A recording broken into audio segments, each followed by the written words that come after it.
নমস্কার বন্ধুরা, আজকের আমার রেসিপি ছোলা দিয়ে মোচার ঘন্ট। অসাধারণ রেসিপি, আর গরম ভাতের সাথে খেতে দারুণ লাগবে। একবার হলেও আপনারা বাড়িতে বানিয়ে দেখতে পারেন। আর শুরু থেকে শেষ পর্যন্ত ভিডিওটা দেখার জন্য অনুরোধ রইল। তাহলে চলুন রেসিপিটা শুরু করে দিই। দেখছো মোচাটা একদম কালো হয়নি, যেরকম মোচা সেরকমই আছে। এরপর একটু নুন দিয়ে দেব, আর দিয়ে দেবো একটু হলুদ গুঁড়ো। আর আগে থেকে কাঁচা ছোলা আমি ভিজিয়ে রেখেছিলাম, ছোলাটাও দিয়ে দেবো, দিয়ে একসাথে সিদ্ধ করে নেব। আর 1.5 কাপ মতো জল দিয়ে দেব, আর 5খানা সিটি দিয়ে সিদ্ধ করে নেব।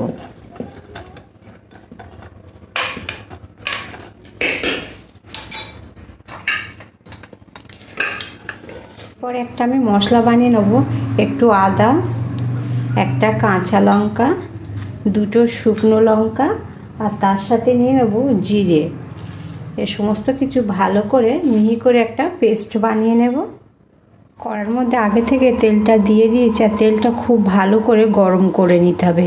তারপরে ফোড়নের জন্য দিয়ে দেবো এখানে তেজপাতা, গোটা গরম মশলা, গোটা জিরে।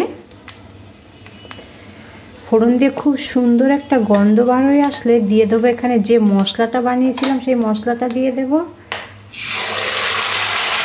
এই মশলাটাকে একটু কষে নিতে হবে।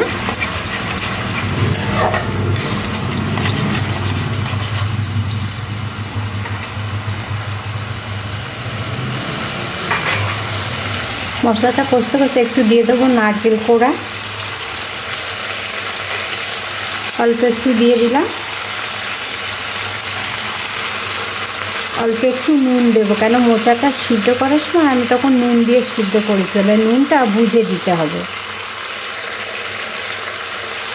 অল্প একটু হলুদ গুঁড়ো। এবার সমস্ত কিছু ভালো করে মিশিয়ে নিতে হবে। মশলাটা খুব ভালো করে মেশানো হয়ে গেলে এখানে দিয়ে দেবো একটা কেটে রাখা টমেটো। টমেটোটাও ভালো করে মশলার সাথে খুব ভালো করে কষে নিতে হবে। এবার দিয়ে দেবো মশলা ধোয়ার জলটা।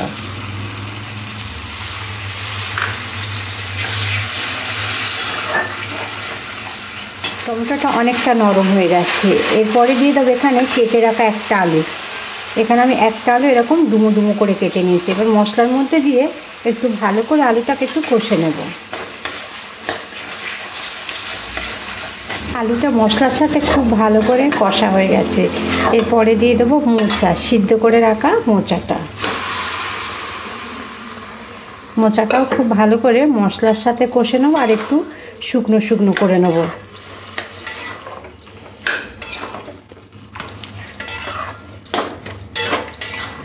একটু খুন্তি দিয়ে এইভাবে ঘেঁটে ঘেঁটে দেবো।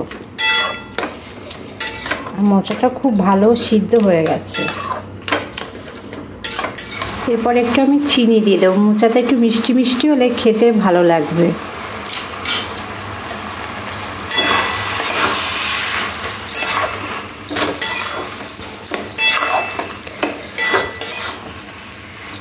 এরপরে দিয়ে দেবো ঘি,